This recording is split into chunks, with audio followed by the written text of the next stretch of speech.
Escucharemos la ponencia Círculos Restaurativos Virtuales, un tema acerca del cual disertará Jan Smits, experto belga-peruano, máster en Ciencias Políticas de la Universidad Católica de Lovaina, Bélgica, y máster en Ciencias de las Prácticas Restaurativas del Instituto Internacional de Prácticas Restaurativas. Y docente del posgrado experto universitario en práctica restaurativa de la Universidad de Distancia de Madrid y de la Escuela Española de Mediación y Resolución de Conflictos. Acredita más de 20 años de experiencia de trabajo con adolescentes y familias en situación de riesgo. Es promotor desde 2002 de la justicia juvenil restaurativa en el Perú y desde 2010 de prácticas restaurativas a nivel de Latinoamérica. Ha formado en prácticas restaurativas a miles de profesionales en América Latina y España. El proyecto de justicia juvenil restaurativa que lideró con la Fundación Tierra de Hombres Lausanne en el Perú ha sido internacionalmente reconocido, siendo ganador en 2009 el premio Beilar Cybulski, que otorga la Asociación Internacional de Jueces y Magistrados de la Familia y la Juventud. Ha sido director de la revista Justicia para Crecer durante 6 años y ha publicado artículos manuales sobre prácticas restaurativas en el ámbito escolar boliviano, ecuatoriano y hondureño. Es sin duda un gran experto que ya nos ha acompañado en otros eventos y en otros espacios que ha organizado el Programa de Justicia Juvenil Restaurativa de Colombia, que lideran el Ministerio de Justicia y el Derecho, el Instituto Colombiano de Bienestar Familiar y la Organización Internacional para las Migraciones. Sin más preámbulos, vamos con el señor Smits. Adelante, lo escuchamos. Bueno, muchas gracias. Un saludo a todas y todos los presentes a este sexto evento, conferencia internacional sobre prácticas restaurativas, justicia y práctica restaurativa. Me siento muy honrado por esa invitación por los organizadores, la OIT, la Organización Internacional para las Migraciones, el ICBF, el Instituto Colombiano de Bienestar Familiar y el Ministerio de Justicia y el Derecho.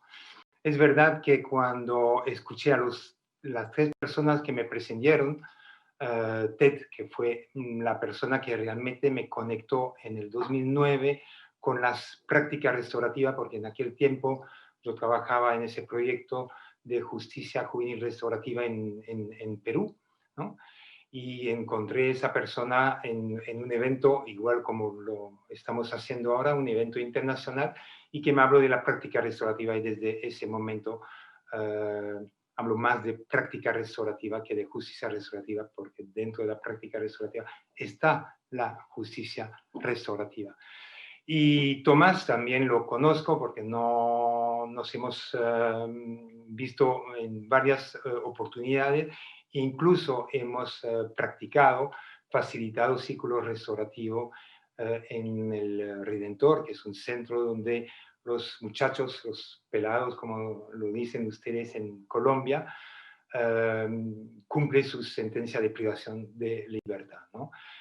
Y también me dio mucho gusto escuchar al doctor Sarmiento, viceministro de Justicia y el Derecho, viendo también esos avances, porque recuerdo, creo que una de las primeras veces que llegué a Colombia sobre ese tema de justicia restaurativa, fácilmente son 4 mínimo o 5 años con el ICBF, donde estuvimos en distintos lugares de Colombia ya para capacitar sobre ese tema. Así que es un honor para mí de darme esa oportunidad. Bueno, si bien titulado la conferencia Círculo Restaurativo de lo presencial a lo virtual, hablaré también de lo presencial, pero de lo virtual. Y empezaré un poco sobre mi propia experiencia desde marzo, desde que inició esa pandemia. Pero antes de marzo, fíjese que hasta finales de febrero, hasta el 1 de marzo, estaba justamente dando un curso de práctica restaurativa en Haití. Hablo francés y entonces ahí estuve en Haití dando un curso. Fue el último que he dado presencialmente. Y cuando se dio aquí a mediados de marzo el confinamiento, distanciamiento social, etcétera, fronteras cerradas, etcétera, me pregunté, ¿y ahora qué? ¿Cómo vamos a hacer? Porque tenían planes también para acompañar proyectos, para capacitar en distintos lugares, y estaba un poco preocupado diciendo cómo vamos a poder hacer eso. Y fue interesante porque mientras yo estaba pensando cómo lo voy a hacer, recibí una llamada desde Ecuador, donde había los años anteriores también capacitado, tanto dentro del Ministerio de Justicia, pero también el Ministerio de Educación, personas, y me llamaron. Era una ONG belga que trabaja en Ecuador desde muchos años y que trabaja de forma muy estrecha con el Ministerio de Educación de Ecuador, que me propuso de ver si podía trabajar con un grupo de docentes ecuatorianos, ¿no?, para producir algún material respecto a las prácticas restaurativas, ¿no? Y también me propusieron también de hacer quizás algo de contención emocional a través de círculos, etcétera. La verdad que me sorprendieron y dijo, wow, me interesa, pero honestamente no lo había hecho nunca, es decir, nunca de forma virtual.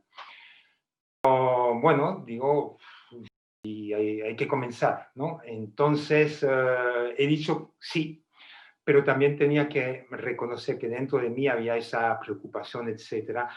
Y empecé un poco, a medida que el tiempo pasaba y que iba a comenzar eso, tuve que buscar en internet, tomar contacto con algunas personas. Y hay una persona que conozco personalmente, pero sobre todo también a través de sus escritos, que se llama Kay Pranis, que había escrito unos días antes un artículo sobre los ciclos restaurativos de forma virtual, que me inspiró, y luego, bueno, había adaptado algunas cositas y nos lanzamos. Y es importante quizás que le comento eso porque era un grupo de 12, 13 personas con quien iba a trabajar, y he trabajado 6 meses con ellos. 2 veces por semana nos reuníamos virtualmente, y siempre hemos empezado haciendo círculos para conocernos, conectarnos, para expresar también cómo la estamos pasando con esa pandemia, porque cada uno tenía sus propios problemas personales, familiares, además del trabajo, etcétera. Si bien nunca estuvimos de forma presencial uno al lado del otro, hemos conectado, fue impresionante, y la verdad que he aprendido mucho de esa conexión virtual sana y fuerte, aunque siempre lo he dicho, nunca reemplazará lo presencial, de estar en contacto, de respirar el mismo aire, de poder abrazarnos, tocarnos, como en Latinoamérica tenemos esa costumbre realmente de esa cercanía, de esa afectividad, ¿no?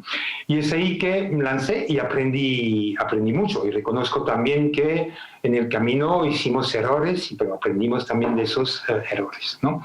Entonces, por eso que llamé mi conferencia de lo presencial a lo virtual, aunque lo que voy a hablar también va tanto por lo presencial como lo virtual. Las prácticas restaurativas sí crecieron desde sus raíces en la justicia restaurativa. Y es cierto, bueno, lo que han dicho, si bien he empezado en el sistema penal, trabajando con adolescentes en conflicto con la ley, con las víctimas, pero un porcentaje mínimo de víctimas. En inicio siempre la concentración sobre los jóvenes ofensores, tratando de trabajar con la víctima, pero no había mucho, hay que reconocer, ¿no? Era muy parcialmente, diría, restaurativa, y con las familias de los ofensores también, es decir, había algo, es un proceso. Y la verdad que nos ha ido bastante bien, fue un proceso, aprendimos muchísimo, y comenzamos con un caso muy, muy sencillo, porque era la primera vez que empezábamos eso y queríamos empezar con éxito. Y nos dio buenos resultados, porque empezamos con un proyecto piloto en 2 partes del país, y que finalmente, bueno, terminó en 2010 justamente a ser apropiado con las instituciones públicas peruanas, ¿no?, con su propio presupuesto. Por supuesto que ese proyecto piloto fue automáticamente y desde su inicio en estrecha colaboración con las instituciones involucradas, que el Ministerio de Justicia, el Poder Judicial, la Fiscalía, etcétera, ¿no? Todos ellos, la policía, ¿no? Y como le comentaba, en el 2010, es ahí en esa conferencia que hicimos también internacional, que conocí a Ted Wachtel, que bueno, me dio gusto volver a verlo y escucharlo, ¿no? Es una gran persona con una experiencia tremenda que me habló de esas prácticas restaurativas, ¿no? Y que nace de la justicia restaurativa. Hay muchas definiciones. Yo soy una persona que realmente insisto mucho a que definimos bien los conceptos que entendemos por justicia restaurativa, por práctica restaurativa, porque a veces decimos cosas y son tan diferentes que al final muchas personas terminan confundiendo los conceptos. Y hace poco estaba leyendo un artículo del presidente actual del Instituto Internacional de Práctica Restaurativa que decían que se podía resumir incluso la práctica restaurativa o la ciencia de la práctica restaurativa en 2 palabras, que sería relaciones y comunidad. Y yo creo que es el resumen más pequeño y más claro que hay. Pero hay otra definición que me gusta muchísimo y que se conecta mucho con mi quehacer a diario con ese tema, ¿no? Y es el de Mark van der Venen, que es un psiquiatra canadiense, ¿no? Que trabaja mucho el tema de práctica restaurativa, y su definición traducida en el inglés, desde el inglés, que dice que es una manera de pensar y ser, ¿no? Es decir, pensarlo, pero también de practicar, de actuar, ¿no? En desarrollar un espacio seguro para verdaderas conversaciones que profundizan las relaciones y construyen comunidades más fuertes. Tanto al escuchar a Ted o al escuchar a Tomás anteriormente, entra muy bien esa definición. Yo creo que todos nosotros profesionales, que sea dentro del sistema de responsabilidad penal o dentro de la escuela o dentro de la familia, de las comunidades, tener ese pensamiento, pero no es solamente tener el pensamiento, sino también mi propia práctica. Es muy importante también de poder actuar. Entonces, de resumen también la diferencia entre esa justicia penal, retributiva, castigadora, ¿no? Y la práctica restaurativa son los tipos de enfoque.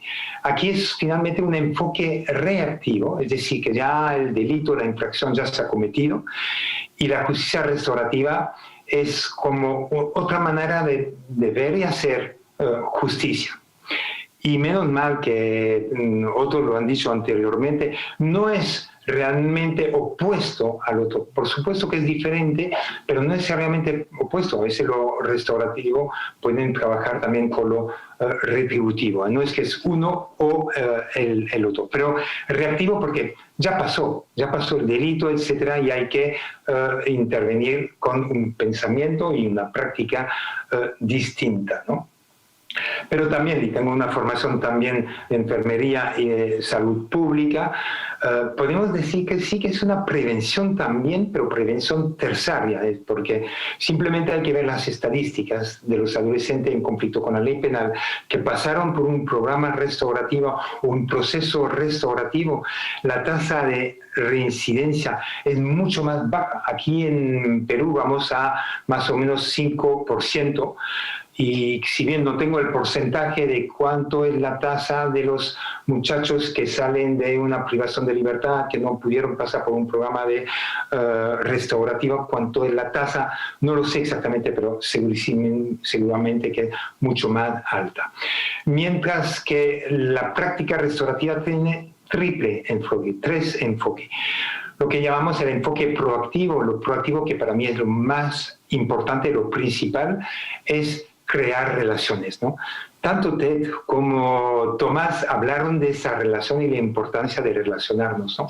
Y a veces nuestras relaciones no son de las mejores, ¿no? O hay muchas relaciones que podíamos tener y que perdemos esa oportunidad. Es crear esas relaciones sanas, fuertes y duraderas en el tiempo, ¿no? Es muy importante, bueno, otros términos es crear capital social, ¿no? Relaciones de confianza, de respeto, etc. Y yo creo que es la inversión más grande que podemos hacer de invertir en construir, desarrollar ese tipo de relación en distintos ámbitos, que puede ser la familia, la escuela, con la comunidad o las instituciones, ¿no? Ted habló de estas, en Australia, de esos centros que reciben personas de tercera edad, etcétera, ¿no? Se puede trabajar esto. Pero también constituye un enfoque también preventivo. Muchas veces decimos, no esperamos que los conflictos lleguen, a veces hay situaciones de riesgo. Trabajé aquí en Perú con bandas, con pandillas, ¿no? Que son miembros que están involucrados en comportamiento antisocial, que podemos decir, y pudimos trabajar con ellos no para destruir ese grupo, sino para transformar su forma de ser, de comportarse y tener justamente, guardar el conjunto, la comunidad, porque forman una comunidad, pero que vaya en un sentido positivo. Y entonces podemos trabajar realmente ese enfoque preventivo. En la escuela quizás prevenir el bullying, otro tipo de comportamiento. Igual en los centros de internamiento, ¿no? Por supuesto.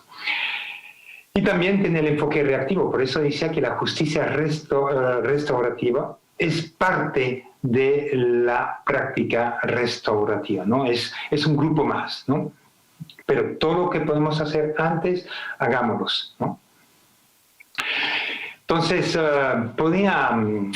he tenido la oportunidad también de trabajar y de dar capacitación con Terry o con él, a quien se refirió en varias oportunidades de Duactel, y Tomás también, creo, que es un gran personaje con una experiencia tremenda, y con Terry es importante de hablar qué es una práctica restaurativa, ¿no? Y muchas veces hablamos de una práctica restaurativa, es por lo menos un profesional que tenga un estilo de autoridad restaurativo, que es decir, que sabe hacer ese equilibrio entre tener un alto control, de poner normas, reglas, límites, tener expectativas, desafiar a la persona, pero siempre en un marco de respeto y de apoyo la persona, ¿no?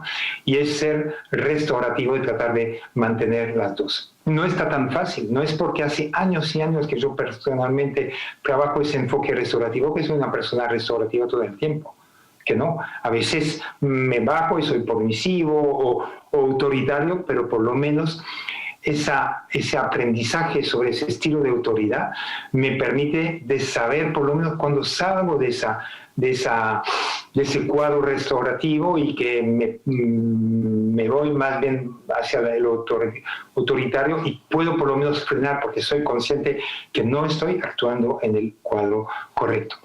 Una profesión también restaurativa, un profesional restaurativo, una profesional restaurativa es alguien que crea esos espacios donde la persona siente que tiene voz y que esa voz sea escuchada, ¿no? Crear, bueno, los círculos o preguntas, pero que aprendemos realmente a escuchar. Que Tomás profundizó bastante en ese tema.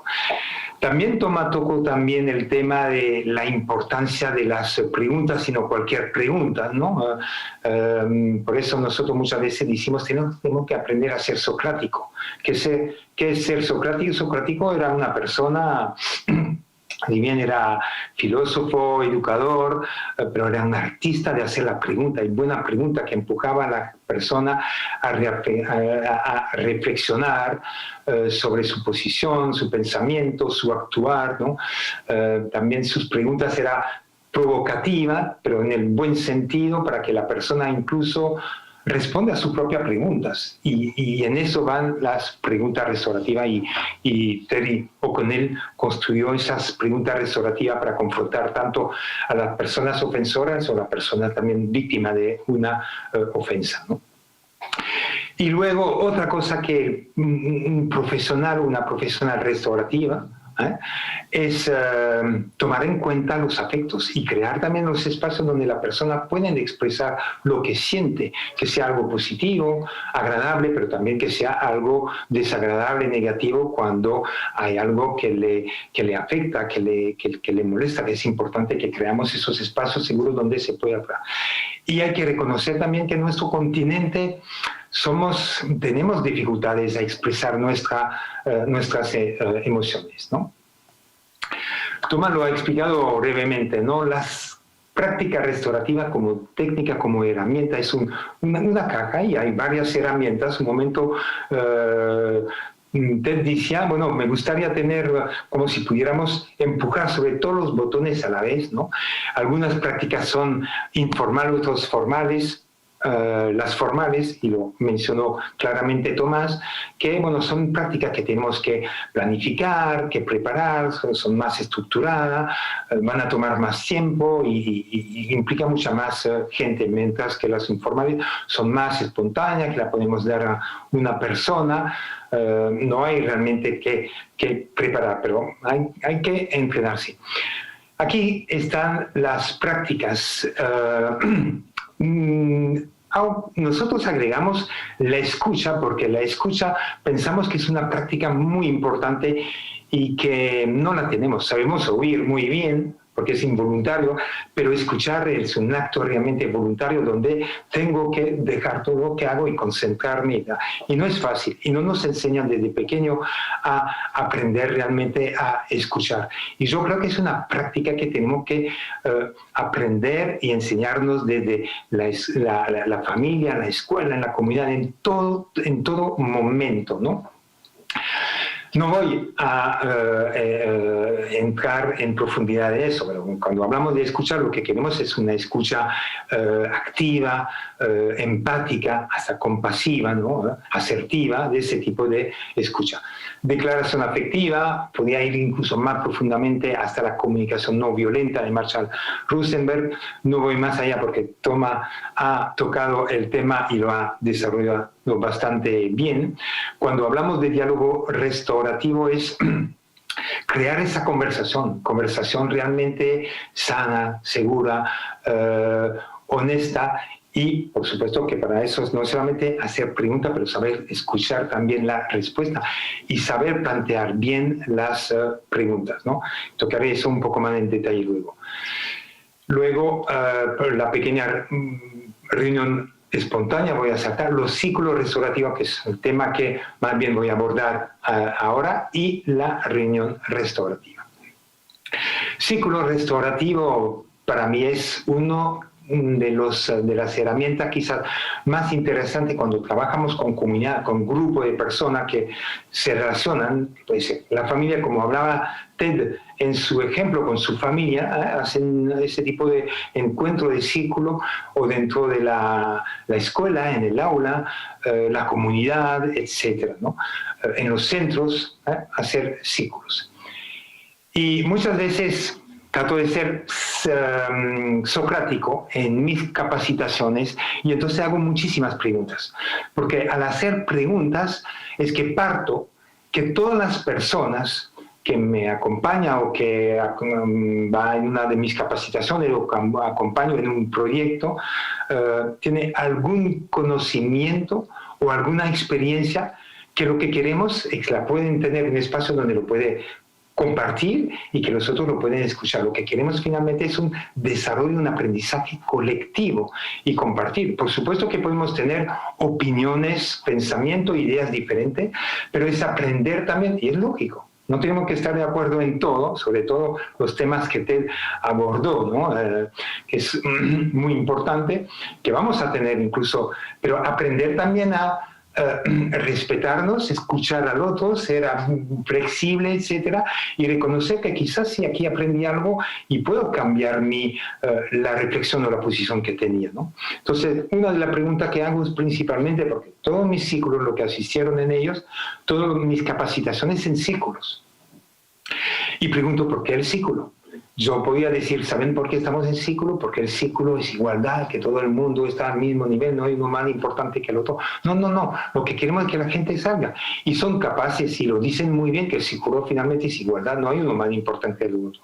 Que el círculo crea confianza, fomenta confianza, y es verdad. Aunque los primeros círculos que vamos a hacer no crea confianza, yo diría incluso crea desconfianza, hasta que la persona no han participado en varios y que se dan cuenta que sí que es un espacio sano.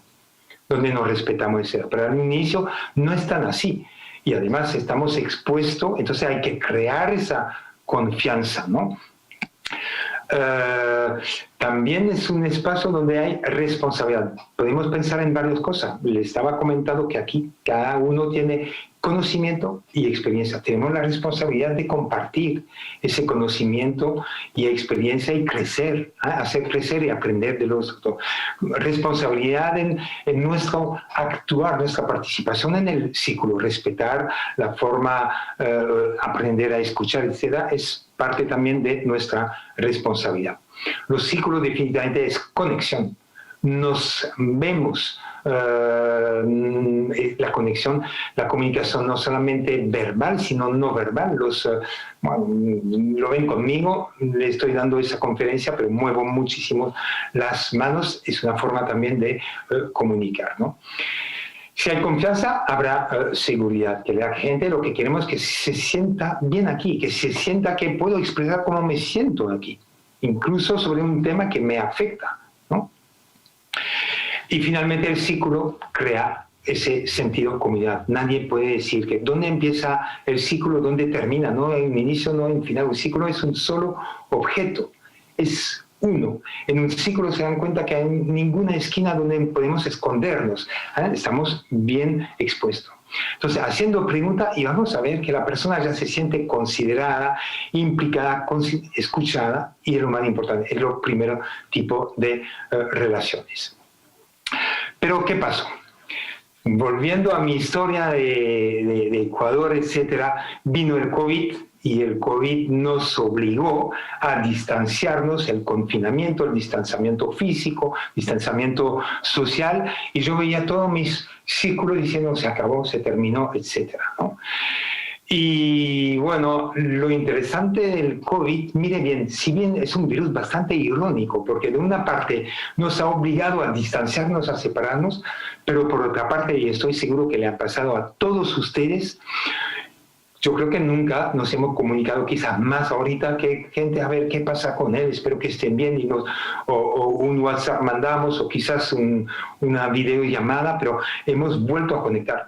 Nunca he participado en tantas conferencias desde el cierre de las fronteras, que no podemos salir, etc. Cuando salía 4 a 5 meses al año, un montón de contacto y de contacto que no tenía desde mucho tiempo. Es decir, el COVID, por otro lado, nos cierra la relación físicamente, pero nos ha abierto otras y muchísimas de forma virtual, ¿no?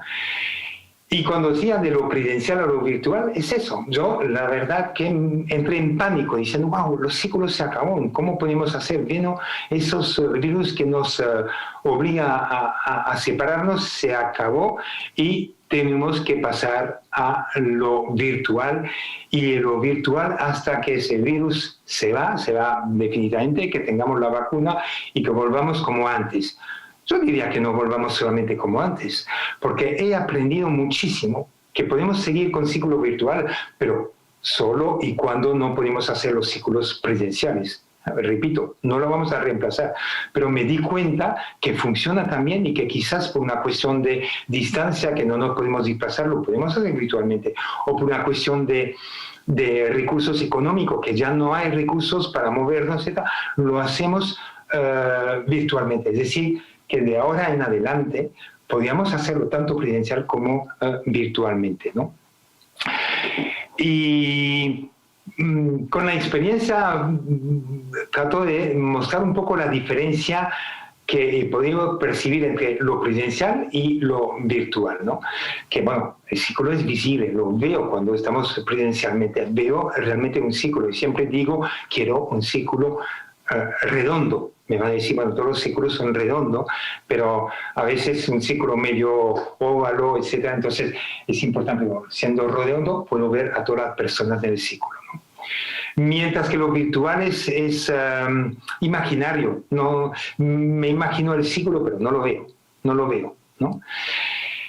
El círculo prudencial, lo comentaba, lenguaje verbal y no verbal, me ven completamente. Ahorita en la conferencia que me ven, me imagino que me ven hasta aquí y quizás me estoy moviendo un montón las piernas porque tengo quizás un poquito de ansiedad, etcétera. No lo ven. Entonces estamos perdiendo comunicación con lo virtual, ¿no?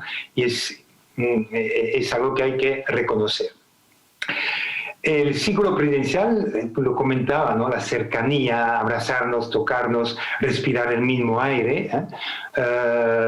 Sobre todo en Latinoamérica siempre ha sido así muy fuerte los afectos, ¿no? Mientras que aquí es una atmósfera, un clima mucho menos cálido, ¿no? Hay que reconocerlo, ¿no? Lo presencial, cuando son los primeros ciclos, no está tan fácil. Estamos expuestos ante el grupo, la presión un poco del grupo no es fácil, salvo que ya nos conocemos, que sabemos cómo funciona, estamos más relajados, pero en el inicio no es tan así. Mientras que en los ciclos virtuales nos estaban mirando que había 500 personas que están siguiendo, más de 500 personas. Se imagino si veía 500 personas frente a mí, no estaría quizás tan cómodo como lo estoy aquí en mi casa, relajado en mi zona de confort, es quizás más fácil, ¿no? Y los círculos presencial, cuando ya nos conocemos, que hay esa confianza y seguridad, más fluido, espontáneo, natural, que aquí es un poco más de concentración. No es fácil, ¿no? De estar concentrado, escuchar tanto las conferencias y tantas así durante tanto tiempo, nos cansamos, etcétera, ¿no? Por eso que creo que ese pequeño receso, aunque muy pequeño fue, ayuda también, ¿no?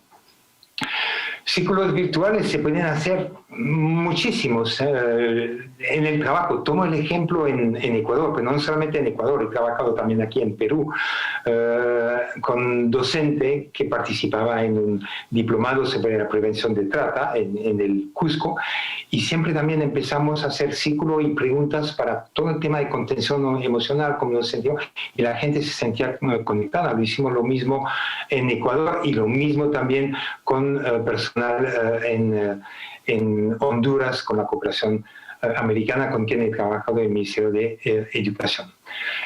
Con los adolescentes y los jóvenes, con grupos, cualquier grupo, asociación de jóvenes, de mujeres, se puede, todo grupo donde hay relaciones podríamos hacer eso, incluso familiares, amistades, y seguramente que se ha hecho, ¿no? Por supuesto que así mi experiencia fue, hice varios grupos de contención emocional. Hemos pasado y seguimos todavía algunos de nosotros en situación muy complicada porque tenemos un ser humano o alguien del trabajo que está pasando mal o que está hospitalizado, quizás incluso falleció. No ha sido fácil para muchísimas personas y yo creo que hay que hablar de esto. Y todo nuestro personal del ICBF, ¿verdad? Es importante también cuidar al cuidador. No podemos esperar que cuidan bien a todos nuestros adolescentes si a ellos mismos no lo hacen, ¿no? He podido trabajar de forma online, pero de una forma muy cooperativa, productiva, con el personal en los proyectos durante esos meses. Hemos producido un material fabuloso de video animado sobre la práctica restaurativa, cartillas, póster e incluso dos guiones o manuales sobre práctica restaurativa, ¿no? Los círculos restaurativos finalmente son espacios que hay que crear, donde la persona, un espacio sano, seguro, donde sacamos ese bienestar y que podemos ser escuchados. Dominic Butter, que es un inglés muy experimentado, que trabaja muchísimo el tema de justicia práctica restaurativa y principalmente en Brasil, dice que ser escuchado es una necesidad humana básica. Tal como comer, beber, dormir, es igual. La persona necesita ser escuchada, no tener voz y poder ser escuchada. Y el espacio de un ciclo es eso, que cada uno tenga voz y esa voz puede ser escuchada. Por ejemplo, para realmente poder ser escuchada usamos muchas veces ese objeto de diálogo, que el que la tiene es la persona que tiene la voz, ¿no? Dos tipos de ciclo, no voy a entrar muy en detalle de eso, pero hablamos de ciclo secuencial, otros ciclos no secuencial. Secuencial es que esperamos que todos puedan responder a la pregunta que el facilitador puede hacer. En ese caso es una pregunta bastante sencilla, que no va a crear incomodidad y que esperamos que todos puedan contestar. La no secuencial es quizás una pregunta donde esperamos también una respuesta un poco más profunda y que quizás que no todos tengan una respuesta a eso, entonces más bien los que desean responder, ¿no? A veces también, bueno, las personas prefieren escuchar primero a algunos antes de contestar. Es decir, ahí es importante saber si será secuencial o no secuencial, ¿no? Es importante crear normas en el ciclo y si queremos ser realmente completamente restaurativos es esencial que esas normas las creemos en el ciclo mismo. Porque podemos hacer primeros ciclos sin normas para que la gente misma se dan cuenta que aquí estamos hablando todos juntos, que estamos criticando, que no aceptamos una idea que sea diferente de la nuestra, etc. No es tan mal que eso pueda ocurrir, porque luego podemos hablar de cómo nos sentimos, cómo nos desarrollamos en el ciclo y luego qué podíamos crear como normas para evitar todo ese tipo de cosas y comprometernos a aplicarlos, ¿no? Y es así que nos volvemos realmente responsables, ¿no?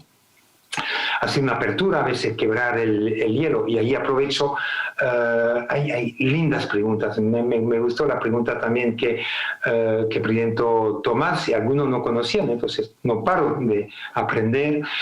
Y yo muchas veces donde voy a dar un curso, me gusta pedir si hay posibilidad de hacer un círculo de verdad con el grupo. Por eso que hace unos años con Tomás fuimos en el Redentor y nos pusimos en círculo con unos 12, 13 pelados que ni él ni yo conocíamos y para hacer círculos. Pero imagínense que esos chicos primero un poco también temerosos, ¿por qué nos ponen así, qué tal, etcétera? Pero no saben el objetivo que teníamos con Tomás era crear relaciones, conocernos, conectarnos. Y nada más, no era para hablar de problemas o de cosas así. Y una de las preguntas que recuerdo decía, ¿se conocen ustedes? Bueno, algo y tal, y se conocen bien, bueno, a nosotros nos conocen. No conocen quiénes son ustedes. Bueno, entonces un juego. Y le dije, mire, le voy a decir 3 cosas sobre mí que aquí nadie sepa. 3 cosas sobre mí. Cortitas, pero le voy a decir eso, pero de las 3, 2 son verdades y una mentira. Tienen que encontrar o las 2 verdades o la mentira, ¿no? Y entonces van y luego Tomás hizo lo mismo y luego le pedimos a ver quién quiere jugar y casi todos se ponen ahí a jugar. Y eso que es crear conexión, relaciones y se siente como ¿no? Y luego podemos seguir con otras preguntas hasta llegar a preguntas. No diría en el primer ciclo, pero si tuviera más tiempo con ellos, más posibilidad de hacer. Una de las preguntas que también me gusta hacer y que no se imagina todo lo que la gente puede decir, y sobre todo en centros donde los muchachos están con privación de libertad, cuando creamos esa confianza de decir, como facilitador, a ver, si cada uno, si desean, pueden terminar la frase que les voy a decir. Si me conocieran de verdad,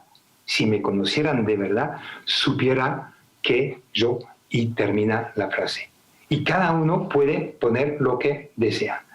Y son cosas que, para realmente hay cosas que se dicen que uno no lo esperaba, ¿no? Entonces crear esa. Y que los círculos no sean tampoco extensos, ¿no?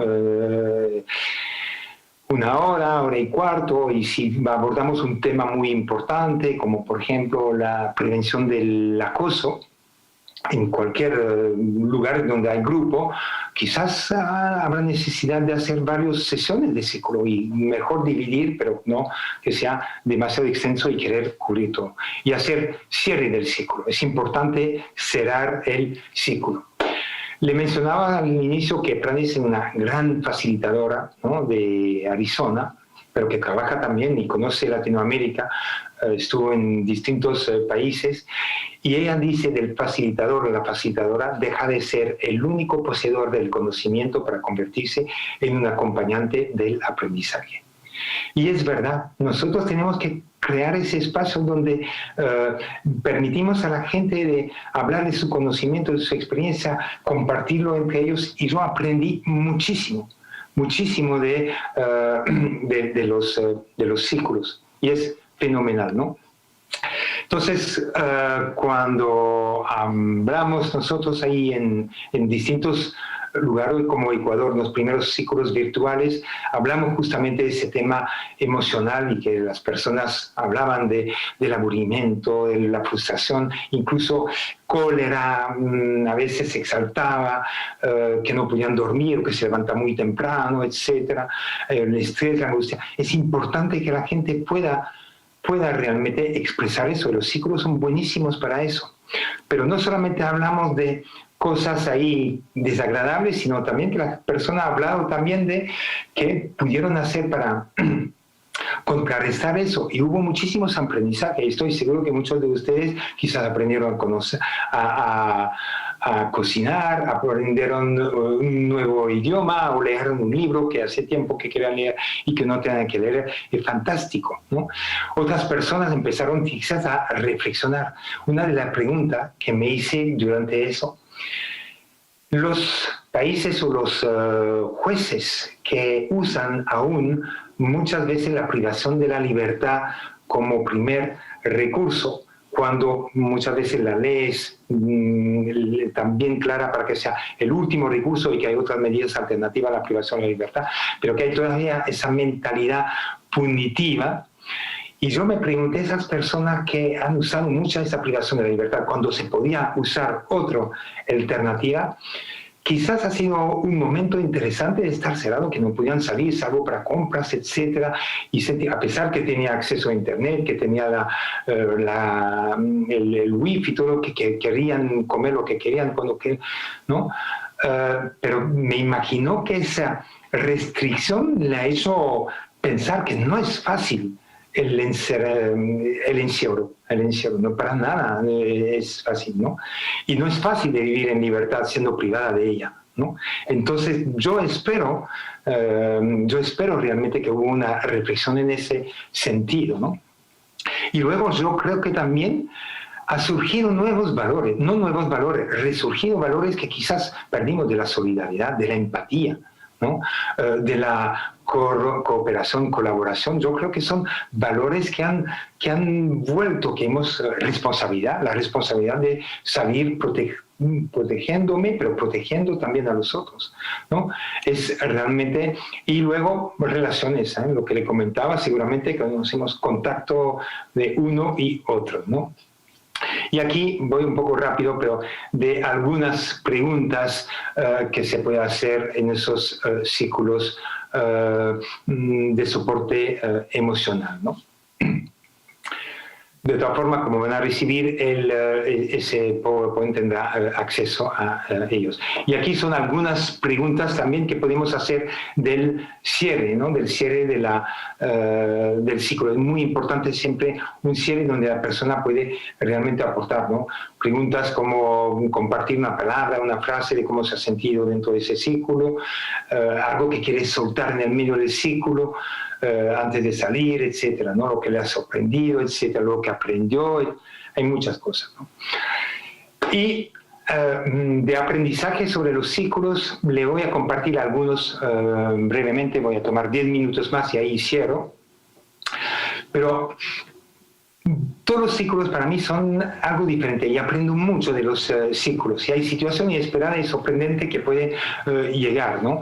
Y es interesante. Y voy a empezar con la situación positivos, estimulante, que va a fomentar conexiones, empatía, crear un bienestar y una cohesión de grupo.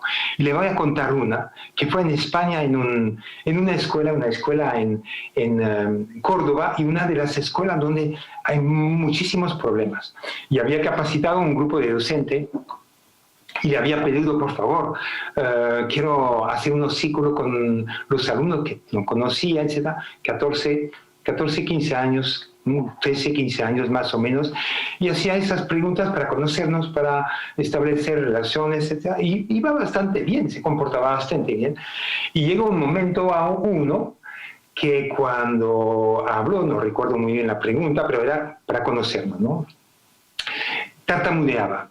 Y entonces le costaba realmente hablar, pero hablaba tartamudeando. Y mientras respondía, vi a dos muchachos hablando, riendo y refiriéndose, y lo miraba y me sentí muy incómodo. Pero al mismo tiempo diciendo, ¿qué hago? Como, puedo tener experiencia en facilitar círculo, pero me sentí ahí un poco incómodo y decía, bueno, a ver, pasó ese muchacho y esos dos muchachos que se burlaban, también respondieron tal, y voy para una segunda pregunta. Y dije, vamos a ver la segunda cómo es. Llegando a ese muchacho que tartamudeaba de nuevo, sigue tartamudeando, y de veo a unos dos muchachos siguiendo riendo a voz baja y mirándose, etc. Y mi incomodidad aumentó hasta un malestar realmente, y digo, voy a decir algo. Pero no sabía todavía cómo decirlo, si le va a decir al... No, y no dije nada todavía.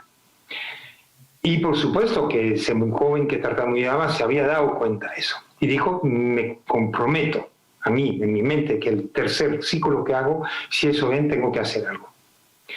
Y llegando al tercero, el muchacho que tartamudeaba, antes de responder, dijo así, recuerdo exactamente, dice, estoy harto, que se burla de mí sin tartamudear. Sin tartamudear, porque habían visto esos dos muchachos, y entonces estaba tan enojado que dice que no, que yo también puedo hablar como los otros, etc.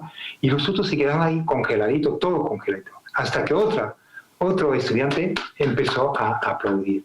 Yo también decía que me sentí muy contento que ha podido decir cómo se ha sentido, cómo le molesta, etc., que es importante en ese ciclo decirle, ¿no? Y aproveché luego también de preguntar cómo se sentirían ustedes si mientras tal algunos... Sí, referirme a ellos dos. Aunque esos dos, fuera del círculo, he hablado con ellos. Y también expresé esa declaración afectiva de que me sentía muy incómodo, muy molesto cuando ellos se burlaban de eso. Pero le puedo decir que esos dos muchachos han aprendido mucho en ese círculo, tal y como también todos en el ciclo. Es un aprendizaje fantástico y me gusta compartir esa experiencia, ¿no? Provoca esa participación activa y auténtica. Pero también hay problemas que pueden surgir, ¿no? Pero antes del problema, como los ciclos, una práctica, una herramienta formal, hay que preparar. Hay que anticipar incluso cosas que pueden surgir. Si voy a hablar, por ejemplo, de acoso, es importante diciendo cuidado, porque quizás pueden uno hacer una intervención, o sobre, por ejemplo, la integración o el género, el racismo, cuidado, pueden tener gente que tiene posición distinta sobre el tema, entonces debo anticipar qué puede pasar, cómo actuaría, etcétera, etcétera, ¿no? Es la importante. Si hacemos eso bien, tendremos menos problemas durante el ciclo, ¿no? Prepararse bien con plan A, plan B, etcétera, ¿no? A ver, problema ahora que pueden surgir, o cosas sorprendentes, que no es realmente un problema, pero gente que se quiebra emocionalmente, y me ha pasado con Ecuador, con Honduras, en esos ciclos secuenciales de personas que había perdido papá y mamá. Una persona presente perdió sus papás cuando ella trató de proteger a sus papás diciendo no salen de la casa, se protegen, yo soy la única que va a estar, y esa persona no se dio cuenta que finalmente se contaminó, sea asintomática, y que finalmente probablemente es ella que llevó cómo se sentía ella, no sabe cómo pudo por lo menos hablar y ser escuchada. Lo importante ahí, nuestra práctica restaurativa, es permitir que esa persona puede expresar esas emociones. Y en ese momento quizás es mejor que seamos silenciosos, pacientes, etcétera, y dejarla, ¿no?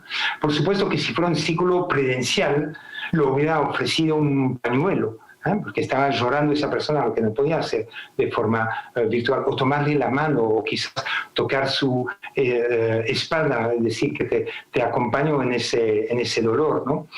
O quizás decir algo virtualmente, quizás podría decir que siento mucho el dolor por la cual está pasando, no sé qué decirte en ese momento, gracias por compartir eso con nosotros, no sé.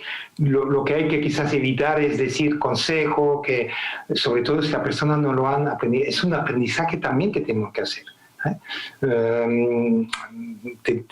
Tenemos que apoyar, pero cuidado también de no ir más allá, ¿no? Nunca minimizar esa situación, nunca decir, bueno, es doloroso, pero vas a ver con el tiempo esa cosa va a pasar y será terrible, ¿no?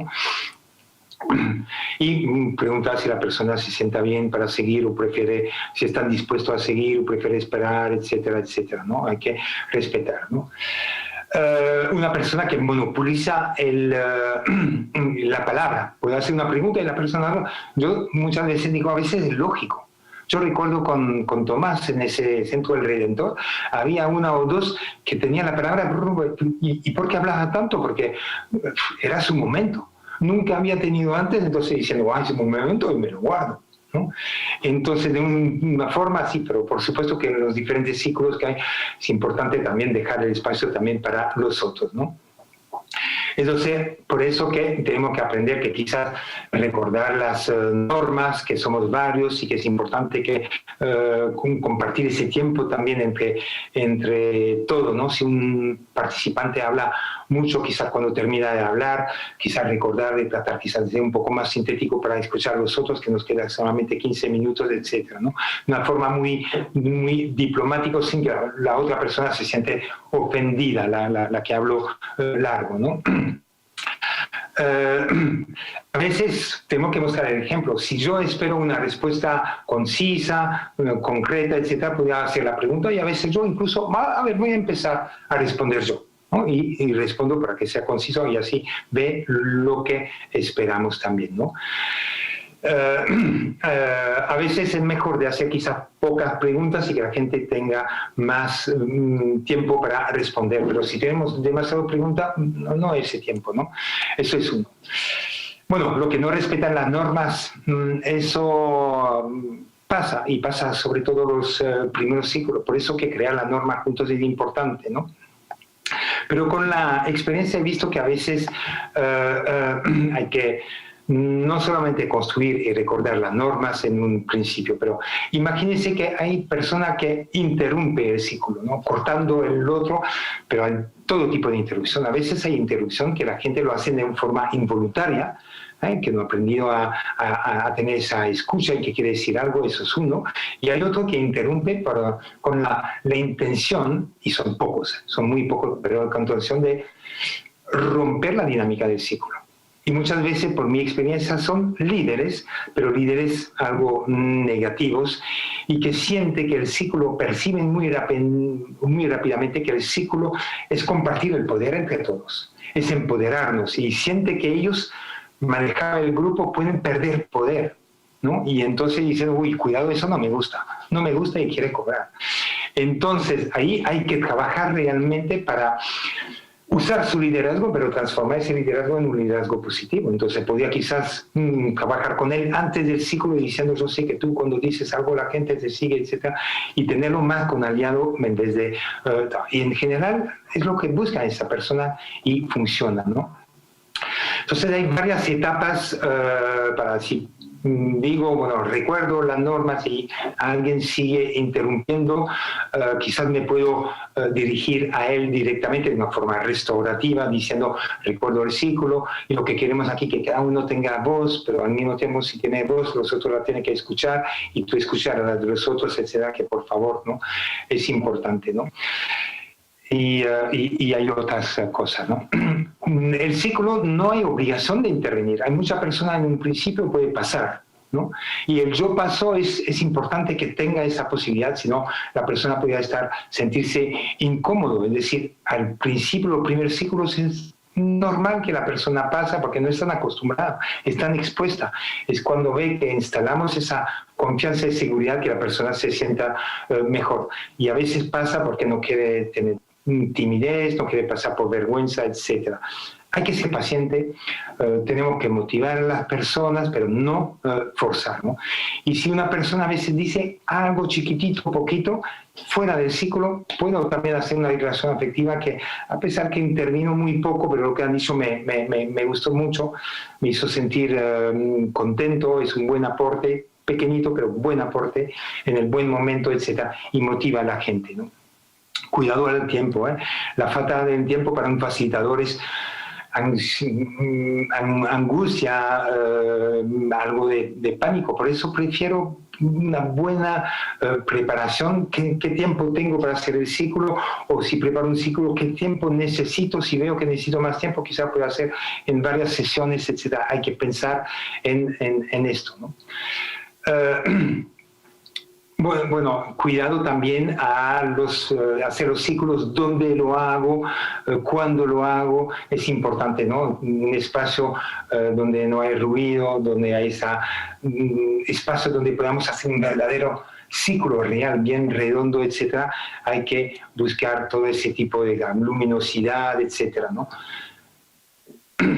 Y cuidado que los ciclos que son muy largos, la gente desconecta. Y cuando queremos conectar a la gente, a veces terminamos desconectándola. Entonces, por eso, tratar de tener quizá menos tiempo, etc. O animar a la gente. Yo uso bastante el humor. La gente que ha participado en mis cursos, el humor no quiere decir burlarme de uno para nada, sino a veces hace y la gente, como si lo despierta, una dinámica es muy importante para mantener la gente activa y participativa en el círculo. Muchas gracias, creo que nos quedan unos 10 minutos si hubiera pregunta y nuevamente muchas gracias por darme esa oportunidad de compartir mi experiencia. Muchísimas gracias, señor Jan Smits, por su participación. Efectivamente, tenemos 3 preguntas que nos han formulado. Si usted es tan amable y nos las responde, las vamos a leer a continuación. La primera de ellas, respecto a su presentación, dice: ¿cómo están involucrando a las familias de los ofensores para la reparación del daño y la prevención de la reincidencia? Muy bien. Ahora tenemos que definir si hablamos antes de la corte del criminal, si hay esa posibilidad de hacer esa conferencia, esa reunión restaurativa. Automáticamente las familias, tanto lo que se llama la comunidad afectiva, ¿no?, de la persona ofensora, participan en el ciclo, como del lado de la parte víctima, afectada, que pueden también participar. Es muy importante dar voz a esas personas. Por ejemplo, en el caso de los ofensores, porque ahí iba la pregunta, cuando se dijo en algún momento que la reunión de esos encuentros restaurativos se tienen que preparar. No es que, yo voy a hacer tal y de forma obligatoria, no, es voluntaria.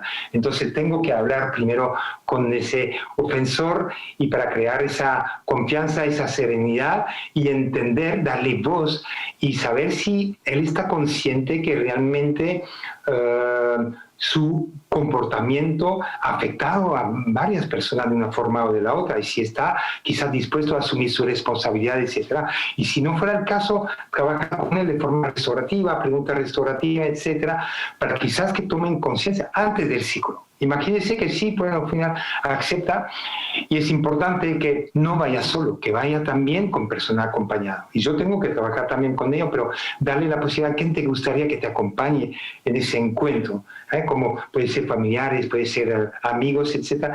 Y con quien yo antes del ciclo, de esa reunión, también trabajar con ellos es importante, porque en un ciclo esas personas no saben lo que puede aportar, porque he visto familias de ofensores que manifestaban también su malestar, su vergüenza, que estoy aquí por lo que hizo mi hijo y me hace sentir mal, y que trataba de disculparse, y es importante que su propio hijo o hija se dan cuenta de eso, y muchas veces es lo que le hace ver que no solamente he afectado a esa víctima, sino he afectado a mi propia familia.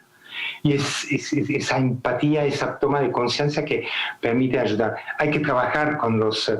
Y yo creo que también cuando hablamos en centro de detención, trabajar con la familia es importante, trabajar con la familia en círculo. Quizás también que tenga voz y que pueda decir cómo es lo difícil para ellos también de vivir eso, y quizás un encuentro, familias y jóvenes, incluso necesariamente la familia de esos jóvenes. Hay muchas posibilidades para que los jóvenes se dan cuenta que han afectado también a las familias, y tomar conciencia es eso, que pueden luego asumir su responsabilidad y ir hacia un cambio. Gracias, señor Smith. Tenemos una segunda pregunta. ¿Cómo manejar las prácticas restaurativas al interior de una empresa para el manejo de la lucha de poderes? Excelente. Justamente poco a poco voy también en ese ámbito empresarial, porque finalmente hay un equipo de trabajo y muchas veces, como en varios lugares, sea el ICBF, que sea el Ministerio de Educación, somos un equipo de trabajo, somos humanos y hay a veces conflictos entre las personas. Es lógico, son parte de nuestra vida humana y entonces todos los grupos y las empresas son una. Pueden tener esos conflictos, así que la práctica restaurativa, todo lo que hemos hablado, lo que Ted o Thomas habló del diálogo restaurativo, la escucha, son cosas que podemos aprender y hay que invertir en eso. Y lo que le comentaba al inicio también, ese enfoque proactivo de crear relaciones es importante, que en una empresa la persona pueden ponerse en círculos, hablar de cómo se siente, fomentar relaciones, cuando algo no le gusta, que puede por lo menos ser escuchada, participar también a la construcción de soluciones, etc.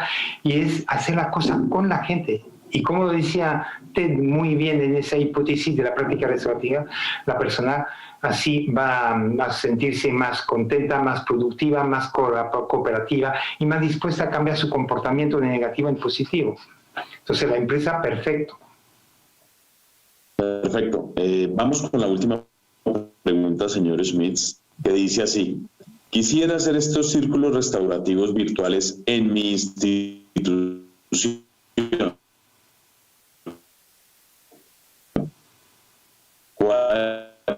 ¿Cuáles recomendaciones me brindaría? Bueno, felicito primero a esa persona que quiere hacerlo.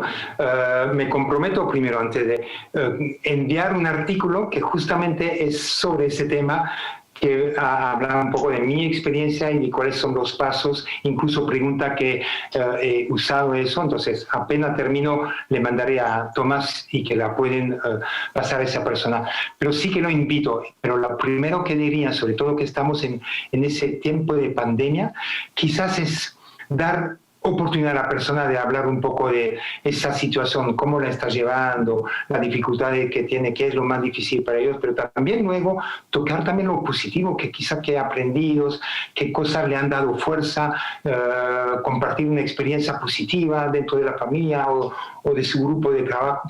Y la gente le va a gustar. Yo no conozco un círculo ahí donde la persona no se ha sentido realmente bien, cuando ese respeto que le damos voz y que esa voz sea respetada. Así que me comprometo a mandar ese artículo y espero que le pueda ayudar, pero le invito realmente a que lo haga.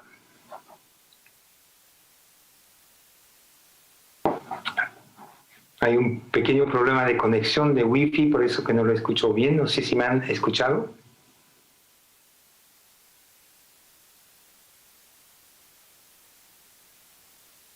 No sé. Señor Smith, agradecemos su valiosa participación. Sí, señor, ¿le escuchamos? No, que decía que lo veo congelado, quizás mi wifi tiene un poco de problema, pero como estamos terminando, que quería agradecer por la oportunidad también. Sí, señor, ante todo nuestros agradecimientos con usted, un gran experto. Obviamente nos ha aportado muchísimo en esta primera jornada de nuestro 6º Congreso Internacional en Prácticas y Justicia Restaurativa. Le agradecemos mucho y le deseamos una feliz tarde, muy amable. Igualmente a todos ustedes, muchas gracias, cuídense mucho.